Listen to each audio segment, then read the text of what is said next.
Pasiklausykime Šventosios Evangelijos pagal Matą, kurią apmąstysime šią savaitę. Anuo metu Jonas, išgirdęs kalėjime apie Kristaus darbus, nusiuntė savo mokinius jo paklausti: ar tu esi tas, kuris turi ateiti, ar mums laukti kito?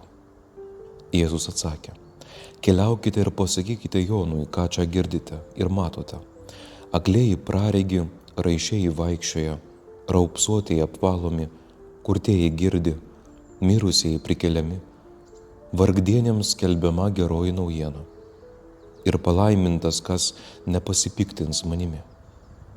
Jiems nueinant, Jėzus ėmė kalbėti minioms apie Joną. Ko išėjote į dykumą pažiūrėti? Ar vėjo linguojamos nendrės? Ir ko išėjote pamatyti? Ar švelniais drabužiais vilkinčio žmogaus? Švelniais drabužiais vilkintis gyvena aure karaliaus rūmuose. Tai kogi išėjote? Ar pamatyti pranašo? Taip, sakau jums, ir daugiau negu pranašo. Jis yra tasai, apie kurį parašyta: štai aš siunčiu pirm tavęs savo pasiuntinį, ir jis nuties tau kelią.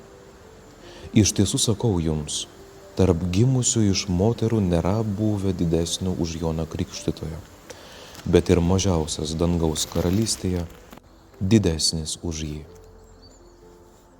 Tai Viešpaties žodis.